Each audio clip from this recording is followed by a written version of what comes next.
kabar teman-teman? Kita kembali akan belajar memperdalam tentang seni peran. Dalam kelas kreatif, seni itu menyenangkan. Kita akan belajar proses belajar seni peran dengan sangat menyenangkan. Kali ini teman-teman akan diperkenalkan tentang bermacam seni peran. Karena ada banyak seni peran di dalam teater. Ada seni peran realis, tapi ada juga seni peran untuk teater bergaya klasik.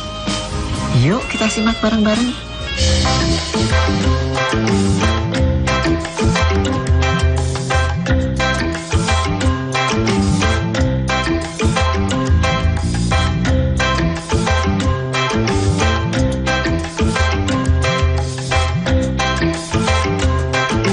Ada jenis acting, ada jenis pemeranan, ada jenis teater yang kecenderungannya adalah menampilkan sesuatu yang mudah kita kenali sebagai kewajaran dalam kehidupan sehari-hari kita. Ya, misalnya kalau dalam kehidupan sehari-hari itu, ya kita duduk-duduk di kursi tamu atau tiduran di dipan, berbaring di dipan.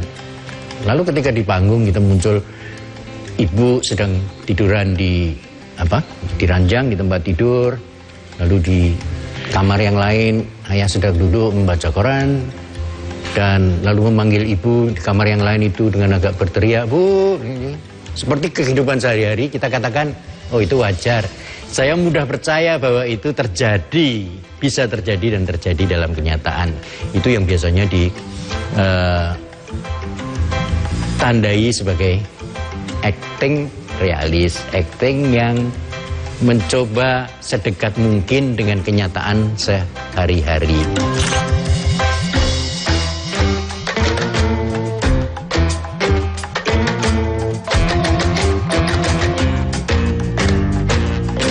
Naskah realis itu mengantar saya pada kemampuan saya pada bidang. Saya belajar melukis, yang paling saya sulit melukis realis. Tapi menulis surrealis, melukis surrealis sangat mudah. Karena subjektivitas sangat dominan. Ada warna pribadi yang mungkin tidak sama dengan orang lain. Tetapi lukisan realis harus meyakinkan karena semua orang memiliki pengalaman mungkin yang sama dengan lukisan itu.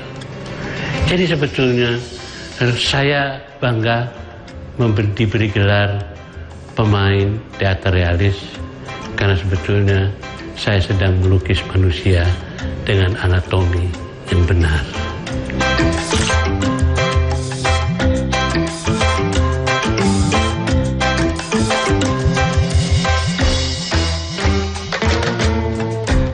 Gerak-geraknya juga gerak-gerak yang mudah kita kenali sehari-hari. Gerak garuk kuping, apalagi lah banyak sehari-hari. Dan hampir persis dengan apa yang kita lakukan dalam kewajaran, dalam kenyataan sehari-hari. Kalau toh ada perubahan, perubahannya kecil sekali hanya demi proyeksi. Supaya terlihat dari jauh sana, ya menarik kupingnya agak digedein sedikit, dibesarkan sedikit ukuran nariknya.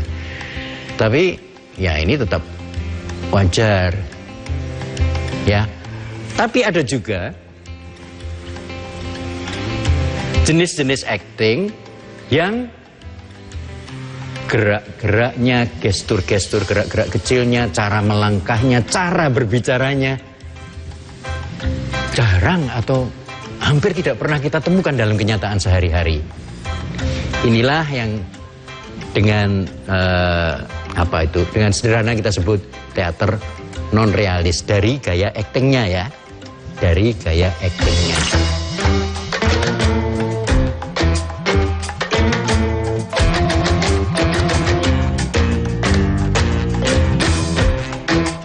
Sebab ada juga realis dan non realis ditinjau dari naskah lakonnya. Naskah lakonnya bukan cerita tentang kewajaran sehari-hari, tapi sesuatu yang berbeda. Bisa saja. Tapi di sini kita bicara tentang acting dan bukan tentang penulisan lakon kan? Ada acting realis dan acting non realis. Acting realis adalah acting yang sedekat mungkin dengan kenyataan kejadian sehari-hari. Cara bicara sehari-hari, cara bergerak sehari-hari, cara berpikir sehari-hari. Sedangkan non realis adalah yang di seberangnya, tidak wajar seperti kenyataan sehari-hari. Acting non realis itu biasanya dikaitkan dengan apa yang disebut stilisasi. Surrealis memang menjadi realis pada stratanya. Surrealis juga realistis di dalam tahapan penguasaannya. Jadi pengertiannya bagi saya justifikasi, keyakinan, bermain dengan hal-hal yang surrealis seyogianya dia telah menguasai. Apa beda rokok dan cerutu? Apa beda cerutu dan pipa? Semuanya mengeluarkan asap, semuanya tembakau, tetapi memiliki nilai kedalaman menikmati tembakau yang berbeda. Itu bedanya realis, surrealis. Hanya masalah grade, hanya masalah tingkatan. Kalau surrealis sendiri menjadi realis pada bidangnya, pada tahapannya. Menuluh diam request konser itu kan, itu adalah non realis yang kemudian direaliskan. Karena semuanya ada, tapi itu sebetulnya tidak realis kan? Gitu. Tapi semuanya ada di panggung. Kompornya ada, superminya ada, telurnya ada. Gitu. Ketika saya masak itu benar-benar saya masak, betul saya makan. Itu realis. Tapi dia surrealis dalam arti itu kan menceritakan sesuatu yang sebetulnya fiktif. Gitu. Saya tuh tidak pernah mengkategorikan seperti itu. Seperti menurut saya melakoni aja sutradara maunya saya seperti apa. Tapi saya pelajari dulu pengarangnya pengennya seperti apa, gitu kan? Lalu kemudian saya tidak mengatakan oh ini adalah gini itu biarin aja lah wartawan yang menentukan.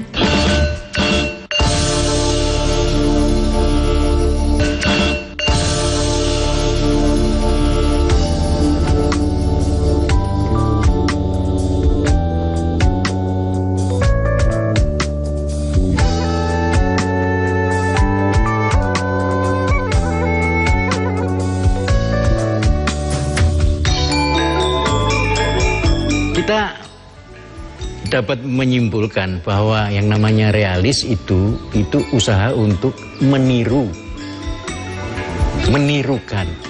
Ini yang dalam bahasa yang lain disebut mimesis, bukan mimisan ya, mimesis. Menirukan. Nah, acting realis itu juga menirukan, tapi sebenarnya tidak hanya menirukan bentuk lahir, menirukannya juga menirukan perasaan atau pikiran, dunia batin yang menimbulkan gerak itu.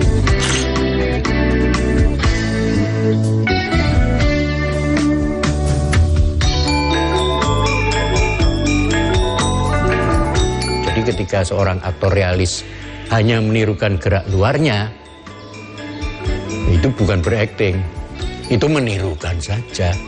Sedangkan kalau kita mau berakting realis, kita berusaha menirukan bentuk lahirnya sekaligus juga suasana batin yang melahirkan gerak itu, yang mendorong terjadinya gerak atau ucapan itu. Jadi itu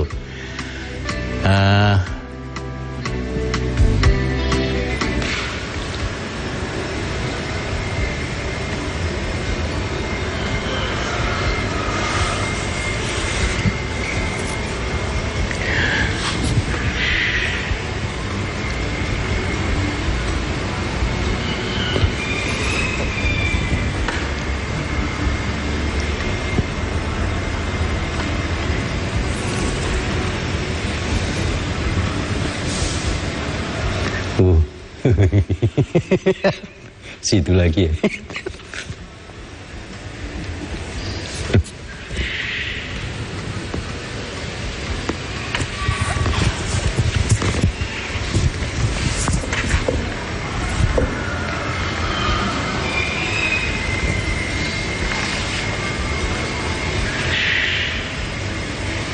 Ini saya berusaha menampilkan acting realis. Acting realis. Sejauh mungkin saya berusaha wajar, dan kalaupun ada sesuatu yang saya tambah-tambah, itu adalah demi proyeksi saya membayangkan penontonnya di sana. Ya kan? Kira-kira keadaan yang sama. Nah,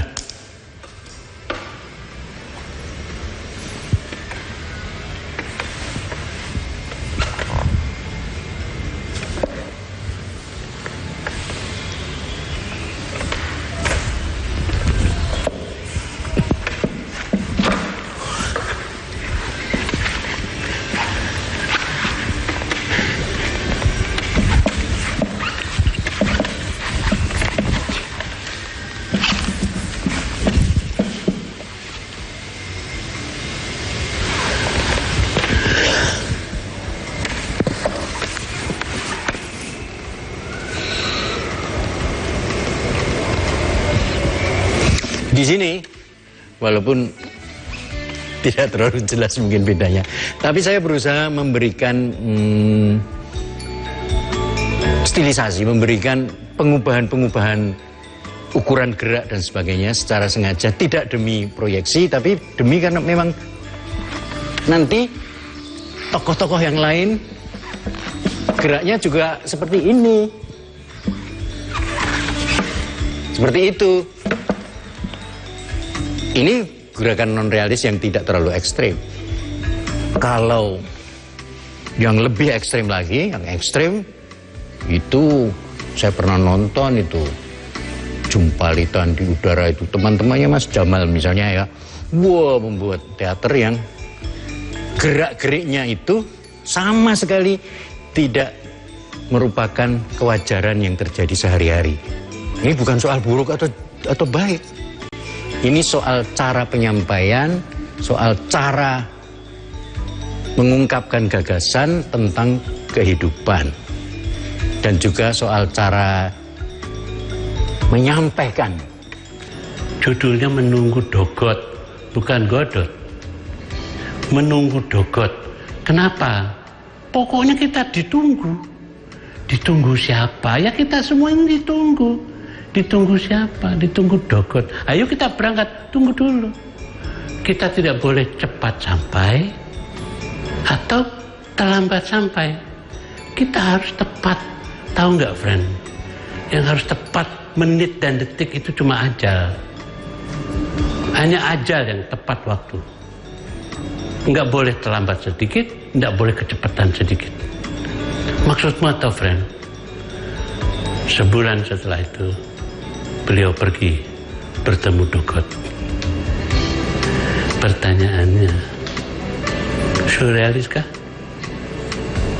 Realiskah? Karena di dalamnya, waduh, kok di stasiun ada orang yang ngawe-ngawe aku? Saudaramu ya? Bukan, loh, ngawe-ngawe kok.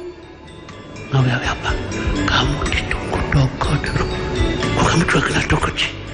Kita semua ditunggu. Loh, kamu kan cuma kondektur. Semua ditunggu Dogot. Bermain saya realis kan? Temanya surrealis. Bagaimana? Apakah saya harus masuk dulu ke karung surrealis untuk memainkan itu? Kan tidak. Tetapi saya harus mengerti, saudara-saudara di sini terminal bandara, saudara yang akan berangkat ini, tolong hati-hati karena Anda sedang ditunggu oleh Dogot. Kamu itu saudaranya yang halo-halo tadi ya? Apa? Yang halo-halo tadi saudaramu? Bukan. Loh, kok dia tahu bahwa kita ditunggu? Sih, sangat surrealis. Jadi saya tadi pakai bahasa Jawa, menggunakan etnis Jawa karena saya dibesarkan di Jawa. Tetapi teman-teman kan juga banyak yang dari Sumatera, banyak yang dari Kalimantan, dari Sulawesi, dari Maluku, dari Irian, dari Papua. Pasti kalian juga memiliki kearifan-kearifan lokal. Nah, untuk itu, kalau boleh ditanya dan saya harus menjawab, Pak Slamet belajar dari mana tentang masalah pemikiran kehidupan? Terus terang, dari budaya yang saya miliki. Bagaimana teman-teman? Jadi makin tahu ragam seni peran kan? Mana yang lebih menarik menurut teman-teman? Pasti semuanya menarik kan? Dan akan lebih menarik lagi bila kita juga coba langsung mempraktekannya. Karena belajar seni peran itu kita harus latihan langsung. Dan kita harus mencobanya dan mempraktekannya.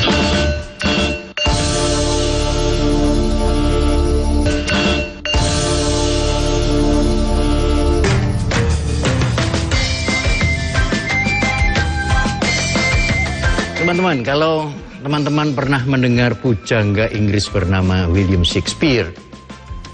Belum ya? Belum pernah dengar. Oke. Dari Indonesia. Kalau teman-teman pernah mendengar nama Rustandi Kartakusuma, juga belum ya? Itu pujangga kita, pujangga Indonesia dari tahun 30-an gitu ya. Mereka menuliskan Shakespeare dan Rustandi Kartakusuma, juga Sanusi Pane, mereka menuliskan naskah drama, lakon, tidak dengan bahasa yang realis, melainkan dalam bentuk puisi. Lakon, drama, tapi bentuknya puisi. Nah, ini tentu saja susah kalau kita mau mementaskannya secara realis, karena puisi itu mengandalkan rima, ya, mengandalkan irama, ritme, jadi persamaan bunyi dan persamaan irama, birama. Dan dalam bentuk puisi itu terkandung juga makna. Karena makna itu teman-teman, makna yang namanya makna itu bukan hanya pengertian kering ini, tapi juga suasana hati itu juga, kalau dalam kesenian, dalam teater itu juga makna. Jadi kalau itu tidak diucapkan sebagai puisi, tidak diperhatikan irama dan rimanya, dia kehilangan sebagian dari maknanya. Nah, maka untuk memainkan lakon-lakon, naskah-naskah drama yang dituangkan dalam bentuk puisi itu, kadang-kadang disebut drama bersajak atau lakon bersajak. Itu kita biasanya tidak menggunakan pendekatan acting realis. Tidak hanya dalam mengucapkan dialog, tapi juga dalam bergerak, ya kan? Juga dalam bergerak, ada stilisasi tertentu yang mungkin lebih mirip tari dan sebagainya. Ada beberapa penulis drama absurd seperti Eugene Ionesco, ada Samuel Beckett, ya, ada banyak lagi yang lain. Itu menulis lakon-lakon seperti itu. Pasti tidak begitu saja lahir, itu pasti ada latar belakangnya. Apa yang melatar belakangi muncul penulis-penulis lakon-lakon absurd itu? Apa yang melatar belakangi mereka memunculkan adegan-adegan dalam teater yang begitu aneh, begitu ganjil, begitu ajaib kalau kita nilai dengan ukuran kewajaran sehari-hari. Saya tidak akan berpanjang lebar bicara mengenai latar belakang itu, tapi itu ada latar belakangnya yang berkaitan dengan rasa keputusasaan, rasa ketidakbermaknaan hidup, ya, rasa bahwa kita ini dicengkeram oleh kebiasaan-kebiasaan yang tidak bisa kita jelaskan. Mengapa setiap hari kita harus bangun pagi dan membuka jendela? Mengapa harus begini, harus begitu? Itu sudah menjadi kebiasaan-kebiasaan yang tanpa kita pikirkan lagi, kita lakukan gitu. Nah, itu teman-teman. Nah, kalau dalam drama realis, kejadian satu ke kejadian kedua dan berikutnya dan berikutnya dan berikutnya, itu dihubungkan dengan kaitan-kaitan logis. Kaitan-kaitan logis. Itu yang disebut plot. Terjadi A karena A, terjadi B karena B, maka C. Karena C, maka D. Itu semua itu runtut dalam hubungan sebab akibat yang logis. Itu dalam drama realis. Dalam drama absurd, seperti yang pernah kami mainkan, ya, bersama teater garasi misalnya, Naskah Samuel Beckett, Endgame. Ada seorang pemain bertanya, ini motivasiku apa? Kok saya berjalan ke sini? Bagaimana saya bisa diri di sini lalu berjalan ke sana? Apa alasanku ke sana? Saya katakan, kalau kamu mencari alasannya, nggak absurd lagi drama ini. Justru karena tidak ada alasannya, ya mau ke sana aja. Itu suatu kebiasaan yang sudah berjalan begitu, mekanis begitu dalam hidup yang kehilangan arti, kehilangan makna, dikepung oleh kebiasaan-kebiasaan yang mati. Nah, ini salah satu contoh bagaimana sebenarnya lahirnya drama non-realis, dalam hal ini drama absurd. Itu bukan begitu saja. Ini merupakan respon, tanggapan terhadap keadaan waktu itu. Kini teman-teman sudah banyak pengetahuan dan sudah banyak contoh-contoh yang diberikan kepada kalian. Di episode yang selanjutnya, kalian akan mendapatkan pelajaran yang lebih menarik lagi tentang seni peran. Siapa tahu di antara kalian ada yang ingin menjadi aktor hebat, aktor yang populer dan terkenal. Untuk itu, kalian harus rajin berlatih seni peran. Iya kan? Saya sendiri sampai sekarang masih latihan loh. Setiap kali saya latihan, saya selalu menemukan hal-hal yang baru dan menyenangkan. Karena itu saya yakin belajar seni itu sangat menyenangkan. Dan pasti menyenangkan. Ya kan?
Dari 150 kali gempa tersebut, 2 diantaranya memiliki kekuatan signifikan. Selama ini pabrik rumahan tersebut memproduksi arak jenis Trobas tanpa izin. Untuk keripik singkong dan jagung ini sangat murah meriah. 5 kapal penumpang ini diberangkatkan secara bergiliran sejak pagi hingga petang. Para tersangka memalsukan beras SPHP yang dikemas menjadi beras premium. Dugaan sementara kebakaran dipicu oleh korsleting kelistrikan mobil. Saksikan Jatim Awan hanya di JTV. Kali ini di tahun 2025, Kenduren, Festival Durian dan Buah Unggulan Jawa Timur kembali hadir dimeriahkan Bazar UMKM, live music, game, door prize, dan acara menarik lainnya. Ayo, datang dan ramaikan acara Kenduren 14-16 Februari 2025 di Living Land by Mandiri, Jalan Pemuda nomor 23, Surabaya. Bagi Megawati, gelar MVP putaran ketiga ini adalah gelar MVP untuk kedua kalinya. Nikola Jokic catat triple-double di angka 23 poin, 17 rebound, dan 15 assist. AC Milan sukses meraih trofi pertamanya di musim ini, yaitu trofi juara Supercoppa Italiania. PSSI Senin kemarin mengumumkan pemecahan Sintayong dari kursi pelatih kepala timnas Indonesia. Duwe pulsa. Gak duwe pulsa iki lho Ron, tak bedheki kon iso jawab oleh pulsa. Temen lagi. Ayo, Tukang gendam. Ayo. oh tukang sihir. Iki. Loh, iki. Ya, delok. Wah, bener. Iso. Oleh pulsa. Lah, oleh pulsa. Gawe kanca-kanca kabeh dulur-dulur kabeh sing kepengin oleh pulsa, melok kuis tul cenak setiap Jumat, Sabtu, Minggu. Jam 6 karo jam 8 bengi nang ngene tul cenak. Nonton sampai dijamin banyak JTV. Konco-konco Jawa Timur, saya langsung ke Pak Jum ini. Jadi masyarakat tetap menjaga hutan, tetap lestari, tapi juga dapat makan di sini. Membedakan cukai asli dan palsu. Tembakau yang ditanam di Indonesia, pertanian, terutama pertanian tembakau, memberikan edukasi pembiasaan. Kapan gizi ini bisa dievaluasi dan tidak. Anak PAUD sama SD kelas 1 sampai kelas 3 kita berikan makan pagi gratis. Makan pagi? Makan pagi.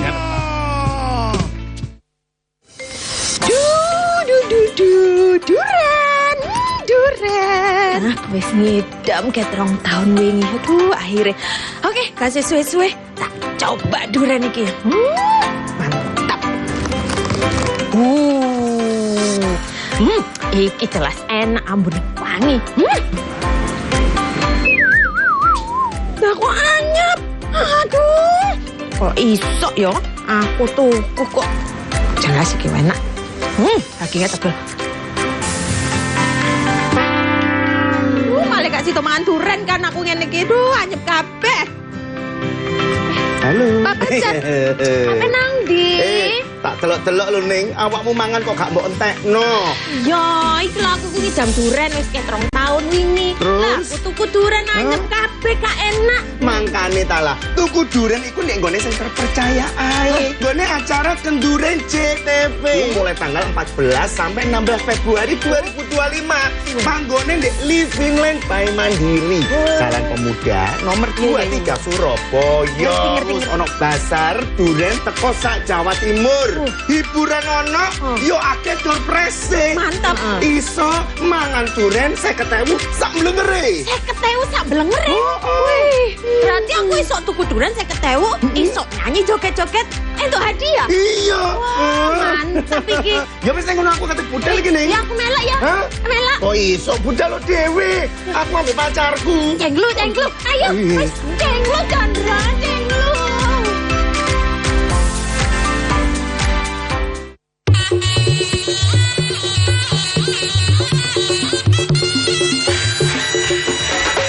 CTP 100% gone wong Jawa Timur, 100% menghibur rakyat. CTP 100% gawe wong Jawa Timur, CTP 100% Jawa Timur.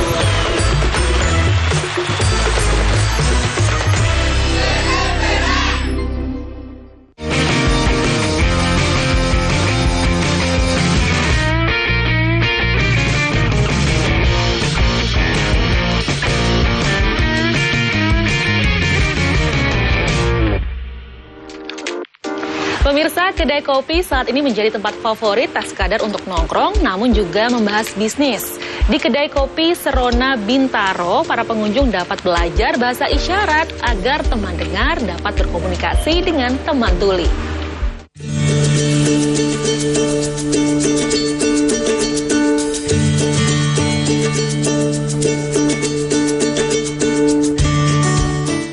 Kedai kopi menjadi tempat favorit bagi anak muda hingga orang tua untuk sekadar nongkrong atau menikmati waktu bersama pasangan, sahabat, hingga menjadi tempat untuk membahas pekerjaan bersama rekan sambil minum kopi favorit.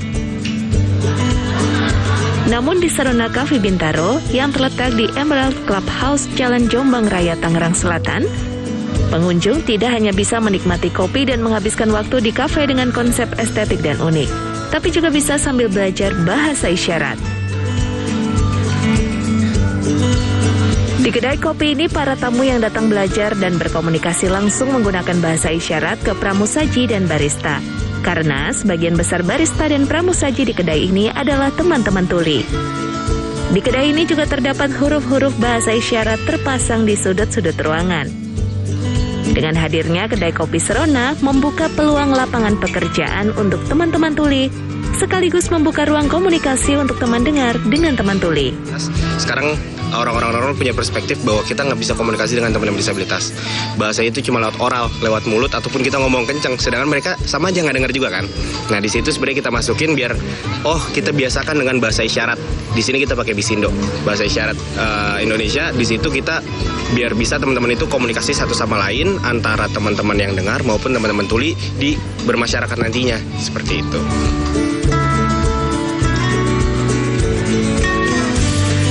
Di kedai yang buka sejak pukul 7 pagi hingga pukul 10 malam ini juga membantu teman-teman tuli untuk membuka diri, berkomunikasi hingga menyampaikan gagasan mereka kepada teman-teman dengar. Sebenarnya ada salah satu pekerja kita namanya Roy. Tadi ada baristanya. Dia itu awal interview pun ditemani oleh mamanya. Sampai kerja hari pertama pun dia minta ibunya itu untuk ikut karena dia nggak biasa bersosialisasi dengan orang-orang. Dia takut untuk bersosialisasi karena dulu pernah dirundung, pernah dibully dan lain sebagainya. Tapi pada akhirnya setelah di sini dia baru kerja sekitar 2 minggu, dia ternyata sudah bisa datang langsung, berkomunikasi langsung meskipun dia tahu ini teman dengar. Bahkan ada temannya yang mungkin pernah membuli dia bisa berani lagi untuk berkomunikasi dengan beliau dan lain sebagainya, seperti itu. Sementara menu yang dihadirkan di kedai ini pun unik. Misalnya beberapa sengaja diberi nama dengan kata yang menggambarkan kesetaraan semua manusia. Nah kalau misalkan di sini kita ngambil namanya pun, kita ngambilnya yang biar teman-teman terbiasa untuk menyamaratakan semua manusia. Kita ngambil nama kopi serupa, kopi sewarna, ataupun yang lain-lainnya itu kita ngambil bahasa-bahasa yang sebenarnya semua manusia itu sama loh, sama rata, setara, nggak ada bedanya mau disabilitas, non disabilitas, putih atau hitam, laki-laki atau wanita, semua kita sederajat, kita sama, seperti itu. Konsep bisnis kedai Serona ini mengandung nilai bahwa manusia adalah setara. Lahir dengan perbedaan namun tidak untuk dibeda-bedakan, baik dalam pergaulan hingga dunia kerja. Devri Novaldi, Trisabdo Aji, CPM TV.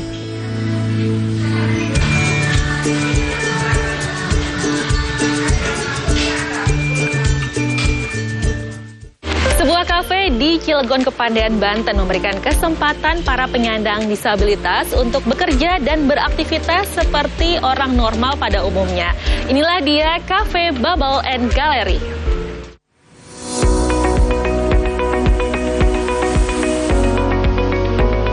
Berbeda dengan kafe pada umumnya, Cafe Bubble and Gallery tak hanya terkenal karena hidangan yang lezat, tapi juga sebab makanan dan minumannya diracik oleh para difabel yang berbakat.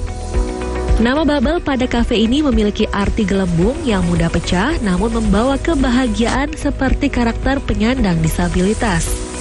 Sedangkan galeri sebagai wadah pameran karya dari para penyandang disabilitas. Kafe ini memang sengaja didirikan sebagai wadah untuk memberi kesempatan pada kaum difabel untuk menunjukkan hasil kreasi mereka, sekaligus meningkatkan kesadaran masyarakat akan kemampuan mereka. Salah seorang penyandang disabilitas, Memen, menceritakan senang bisa bekerja di kafe ini karena teman-temannya saling membantu dan kompak dalam menyelesaikan pekerjaan. Dulu kerja itu di yayasan itu lantai 3 yayasan. Ya angkat-angkat semacam sayuran di pojok itu di yayasan dulu mah. Senangnya kerja di sini apa? Senangnya gimana? Dulu tuh di yayasan itu saling bantu, saling bersama. Terus? Ya saling royong gitu. Bersamaan kompak. Founder Yayasan Anak Mandiri Banten sekaligus pemilik Cafe Bubble and Gallery, Kristiana Yong, mengatakan ia mendirikan Cafe Bubble and Gallery sejak tahun 2017. Ada 14 penyandang disabilitas yang mengelola Cafe Bubble and Gallery. Mereka memiliki beragam keterampilan yakni memasak, seni rupa, melukis, menjahit, menghias tas, dan lain-lain. Semua karyanya dipamerkan di kafe ini agar bisa dinikmati para pengunjung. Karena sebenarnya kerinduan kita ya sebagai orang tua itu bagi anak-anak kita yang sudah beranjak dewasa ke depannya itu mau mengerjakan apa gitu. Apakah mau di rumah saja membebani keluarga, tidak mungkin mereka juga membebani adik kakaknya, tidak mungkin ya, mereka tetap harus mampu mandiri secara finansial. Jadi itulah kerinduan kita sebagai orang tua. Makanya kami Yayasan Anak Mandiri mendirikan peluang usaha bagi mereka, Bubble Cafe dan Galeri yang isinya memang mencakup berbagai keterampilan. Tidak hanya masak saja atau tata boga, tapi berbagai keterampilan bisa disajikan di sini. Untuk harga makanan dan minuman di kafe ini cukup terjangkau, mulai harga Rp10.000 hingga Rp30.000. Selama ini 2% keuntungan dari kafe digunakan untuk kegiatan sosial. Namun omset pendapatan kafe ini sempat menurun 80% karena terdampak pandemi COVID-19. Suhendi, JPM TV, Kota Serang, Banten.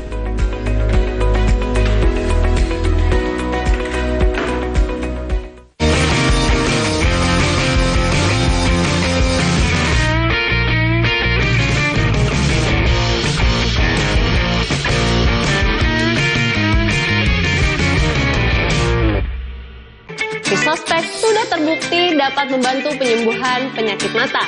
Karena Visospek terbuat dari 100% bahan herbal alami yang aman dikonsumsi secara rutin setiap hari. Alhamdulillah, saya sangat bersyukur telah menemukan obat yang efektif seperti Visospek yang telah membantu kesehatan pada mata saya. Terima kasih Visospek. Visospek, mata sehat, jernih melihat.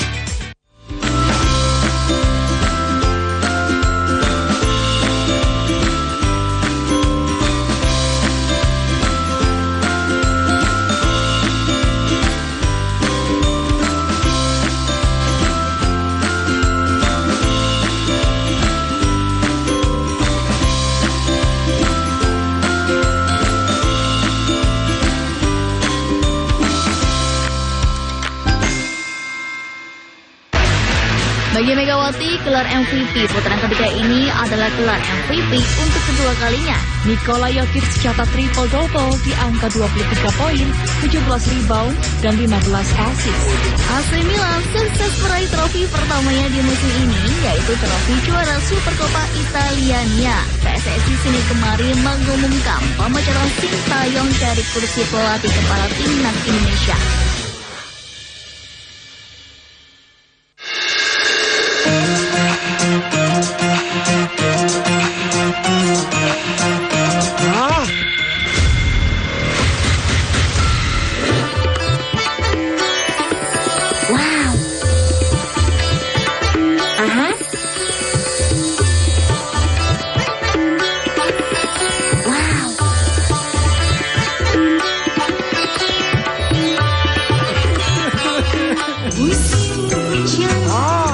Mantap suaranya.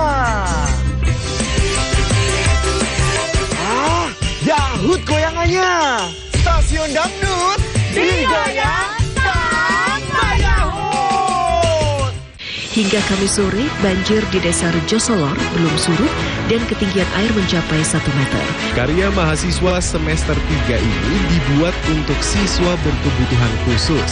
Pelaku berhasil ditangkap anggota Jatanras Polda Jatim di wilayah Madiun. Tempat ini menjadi salah satu pilihan bagi masyarakat yang ingin menikmati liburan akhir pekan bersama keluarga.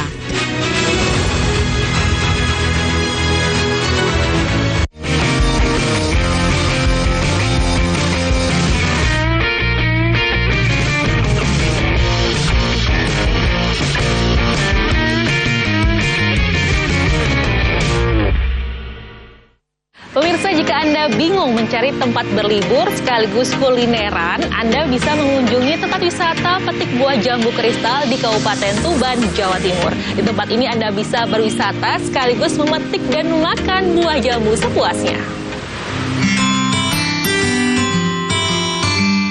Kabupaten Tuban memiliki banyak sektor wisata untuk dikunjungi.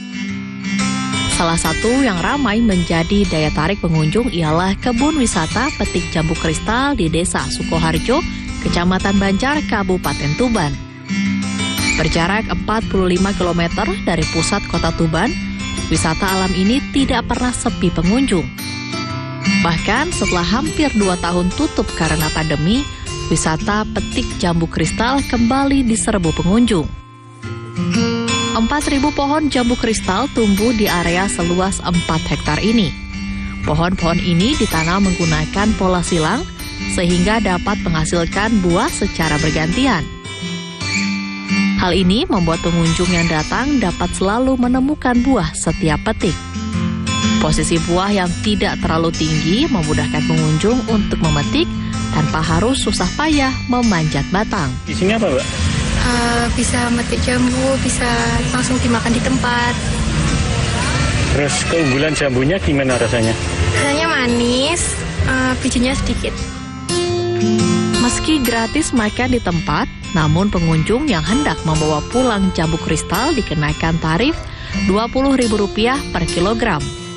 Sementara, tiket masuk lokasi untuk pengunjung dewasa sebesar Rp15.000 dan anak-anak Rp10.000. Bisa makan jambu sepuasnya. Di dalam juga ada tempat untuk foto-foto selfie.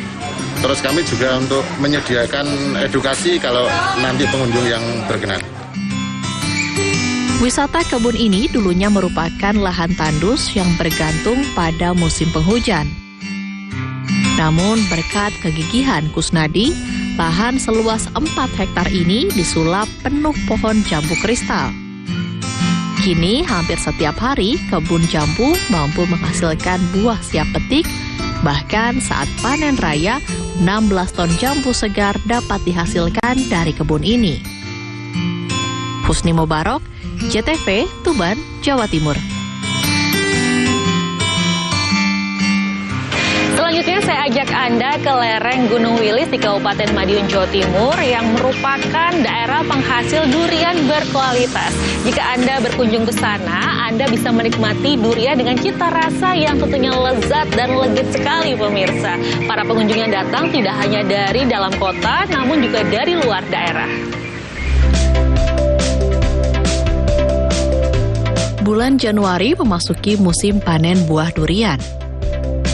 Desa-desa di sekitar lereng Wilis, Kabupaten Madiun, menjadi sentra penghasil buah durian. Satu pohon dapat menghasilkan lebih dari 50 buah durian. Winanto, warga Desa Segulung, Kecamatan Dagangan, Kabupaten Madiun, setiap pagi ke kebun untuk memanen buah durian yang matang di pohon. Buah durian yang sudah matang biasanya akan jatuh sendiri tanpa harus dipetik. Sebelum memasuki musim panen, Winanto sudah mengikat satu persatu buah durian. Dia menjajakan buah durian hasil kebun di halaman rumahnya. Berbagai jenis durian lokal ada di sini, mulai dari jenis durian bajul, dandang, hingga durian kau. Namun yang paling terkenal rasanya adalah durian jenis kau.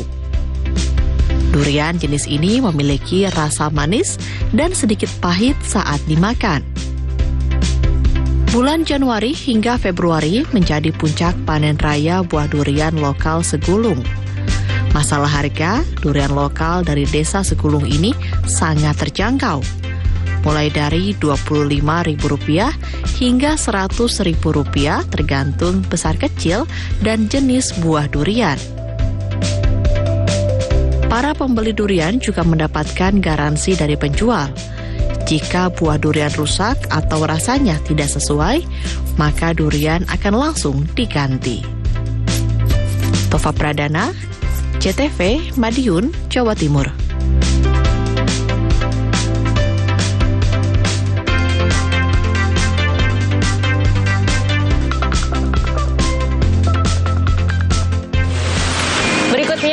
merekomendasikan Anda untuk mengunjungi daerah Yogyakarta. Ada kebun stroberi, pemirsa. Kebun stroberi ini berada di bantaran Kali Gajah Wong.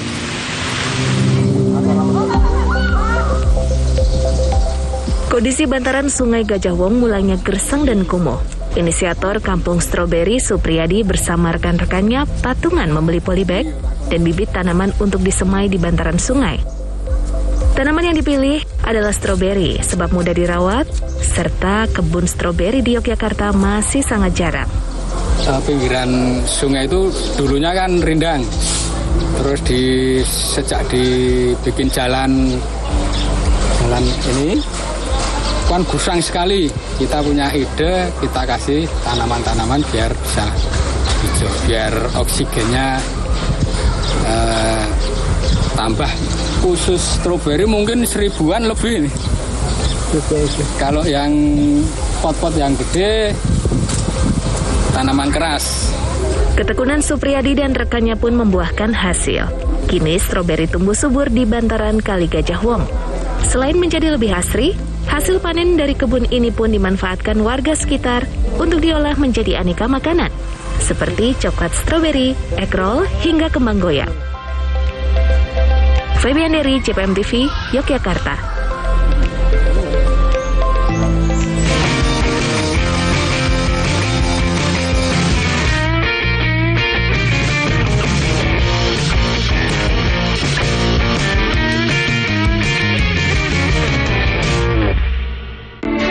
Prosifa sudah terdaftar resmi di Badan POM dan memiliki sertifikat halal MUI, terbukti aman tanpa efek samping. Seminggu saya konsumsi rutin Prosifa, akhirnya bisa sembuh. Saya dulu sering mencoba produk-produk lain, tapi hasilnya tidak nyata seperti produk Prosifa ini. Ingin sehat? Minum Prosifa. Dari 150 kali gempa tersebut, 2 diantaranya memiliki kekuatan signifikan. Selama ini pabrik rumahan tersebut memproduksi arak jenis Trobas tanpa izin. Untuk keripik singkong dan jagung ini sangat murah meriah. 5 kapal penumpang ini diberangkatkan secara bergiliran sejak pagi hingga petang. Para tersangka memalsukan beras SPHP yang dikemas menjadi beras premium. Dugaan sementara kebakaran dipicu oleh korsleting kelistrikan mobil. Saksikan Jatim Awan hanya di JTV. Konco-konco Jawa Timur, saya langsung ke Pak Jum ini. Jadi masyarakat tetap menjaga hutan, tetap lestari, tapi juga dapat makan di sini. Membedakan cukai asli dan palsu. Tembakau yang ditanam di Indonesia, pertanian, terutama pertanian tembakau, memberikan edukasi pembiasaan. Kapan gizi ini bisa dievaluasi dan tidak. Anak PAUD sama SD kelas 1 sampai kelas 3 kita berikan makan pagi gratis. Makan pagi. Gaduhe pulsa. Gaduhe pulsa iki lho Ron, tak bedheki kon iso jawab oleh pulsa. Temen lagi. Ayo. Tukang gendam. Ayo. Oh, tukang sihir. Iki. Loh, iki. Ya, delok. Wah, bener. Oleh pulsa. Oleh pulsa. Gawe kanca-kanca kabeh dulur-dulur kabeh sing kepengin oleh pulsa, melok Kustul Jenak setiap Jumat, Sabtu, Minggu. Jam 6 karo jam 8 bengi nang nggone Tul Jenak. Nonton sampe dijamin penak JTV.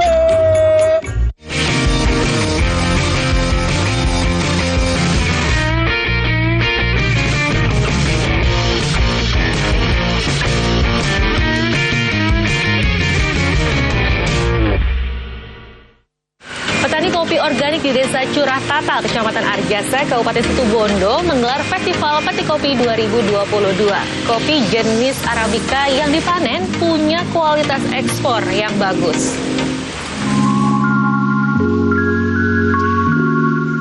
Festival Petik Kopi 2022 kembali digelar petani kopi Arabica di Dusun Taman Dadar, Desa Curah Tatal, Kecamatan Arjasa saat memasuki musim panen. Tanaman kopi Arabica yang ditanam di tanah seluas 420 hektar ini mempunyai kualitas ekspor yang baik. Pada musim panen raya tahun 2022 ini, lahan siap petik di Dusun Taman Dadar seluas 350 hektar dan 70 hektar berstatus tanaman kopi baru. Rianto, salah satu petani kopi Taman Dadar, mengatakan panen perdana tahun ini mengalami peningkatan hasil panen dari tahun sebelumnya. Panen kopi unggulan berkat arahan serta pendampingan para petugas dari Pusat Penelitian Kopi dan Kakao Indonesia atau Puslit Koka. Saat ini gimana perkembangan petani kopi, Pak? Perkembangannya ya bisa dikatakan naik lah pokoknya gitu. Ini lahannya di mana? Soalnya tiap tahun di sini kan nambah terus. Lahan, Pak ya? Lahannya. Jadi buka lahan lagi terus, Pak ya? Dukungan terhadap ekspor kopi juga dilakukan pemerintah Kabupaten Situbondo. Saat ini Pemda terus berupaya untuk merangkul para perusahaan besar membeli kopi Arabica Taman Dadar. Kita berharap bahwa panen kualitas kopi hari ini akan lebih baik ketimbang tahun-tahun sebelumnya dan masyarakat bisa sadar untuk meningkatkan kualitas kopi sehingga cita rasa Golden World Coffee itu betul-betul ada ciri tersendiri. Kabupaten Situbondo merupakan salah satu daerah penghasil kopi berkualitas jenis Robusta dan Arabica. Tak hanya dusun Taman Dadar, jenis Arabica yang lebih dulu populer yakni kopi Arabica Luwak Kayu Mas dari Kecamatan Arjasa, Kabupaten Situbondo. Andi Nurholis, JTV Situbondo, Jawa Timur.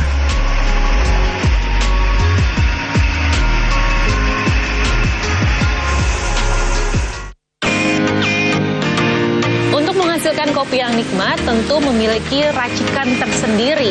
Di Surabaya, siswa-siswi SMK mengikuti perlombaan meracik kopi dan kreativitasnya dalam menyajikan kopi.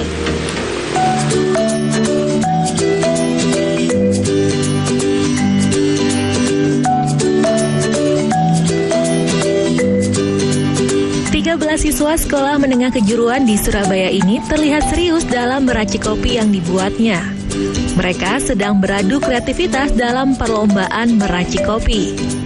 Proses yang tepat dan bahan racikan yang pas menjadi tantangan bagi para peserta lomba barista pelajar SMK ini. Para peserta akan bersaing meracik dengan beragam kreativitas yang dituangkan dalam segelas kopi.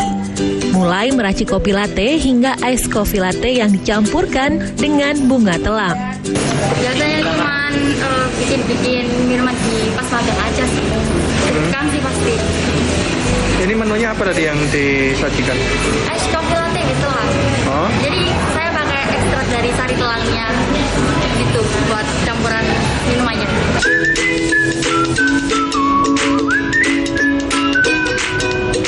Panitia sendiri membebaskan para peserta menggunakan beragam bahan dan jenis kopi.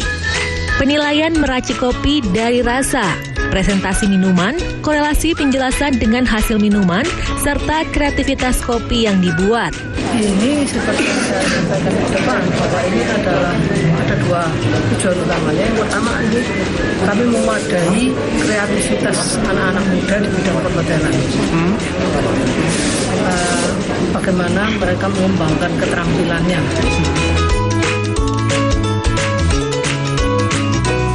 Perlombaan barista untuk siswa-siswi SMK ini bertujuan untuk mewadahi kreativitas pelajar yang menempuh jurusan perhotelan. Perlombaan ini juga sebagai ajang untuk mengedukasi pelajar bagaimana mengimplementasikan teori yang dapat di sekolah dengan praktik lapangan yang dibutuhkan oleh dunia industri saat ini, serta mengasah kemampuan meracik segelas kopi yang dimiliki. Bagus Setiawan, JTV Surabaya, Jawa Timur.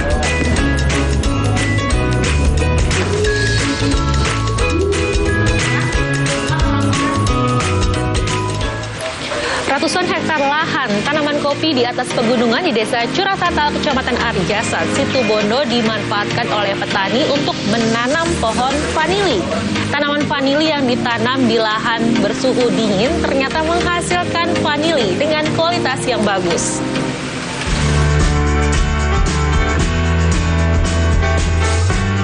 Petani di Dusun Taman Dadar, Desa Curah Tatal, Kecamatan Arjasa menanam tanaman pohon vanili di sela-sela ratusan hektar lahan tanaman kopi.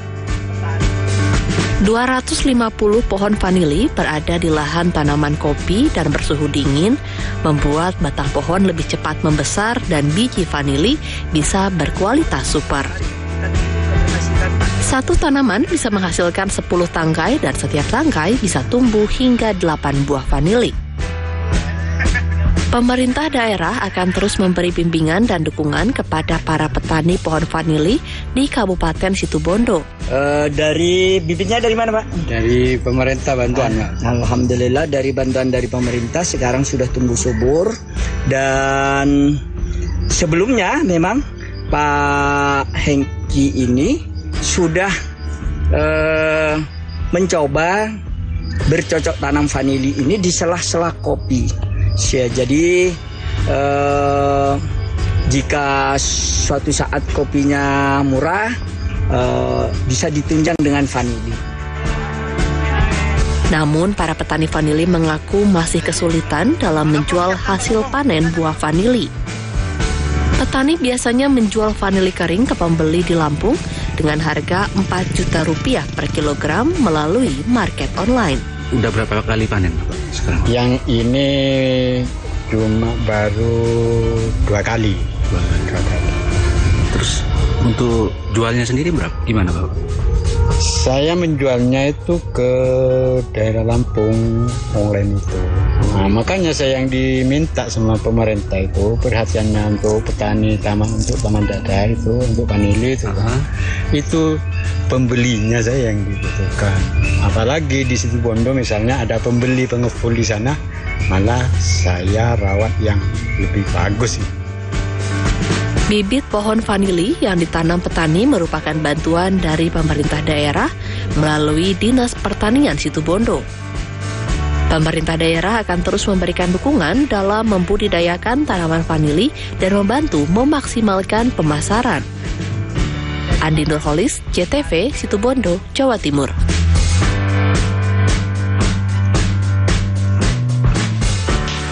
Satu jam sudah nih pemirsa, saya menghadirkan menu-menu kuliner pilihan untuk Anda. Dan waktunya sekarang saya untuk undur diri sampai bertemu kembali di jelajah kuliner selanjutnya. Sampai jumpa.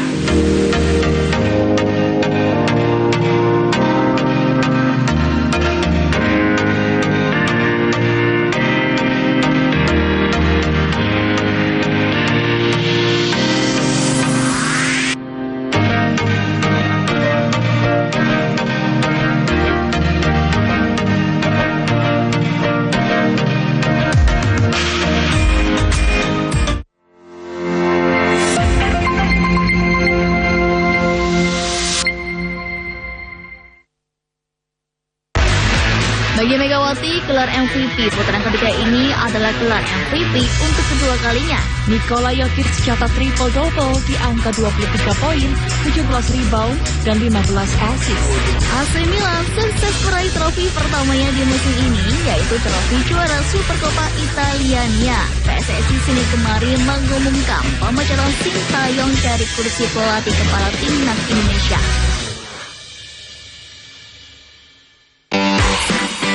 Kali ini di tahun 2025, Kenduren, Festival Durian dan Buah Unggulan Jawa Timur kembali hadir dimeriahkan Bazar UMKM, live music, game, door prize, dan acara menarik lainnya. Ayo, datang dan ramaikan acara Kenduren 14-16 Februari 2025 di Living Land by Mandiri, Jalan Pemuda nomor 23, Surabaya. Dari 150 kali gempa tersebut, 2 diantaranya memiliki kekuatan signifikan.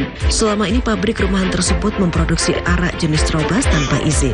Untuk keripik singkong dan jagung ini sangat murah meriah. 5 kapal penumpang ini diberangkatkan secara bergiliran sejak pagi hingga petang. Para tersangka memalsukan beras SPHP yang dikemas menjadi beras premium. Dugaan sementara kebakaran dipicu oleh korsleting kelistrikan mobil. Saksikan Jatim Awan hanya di JTV.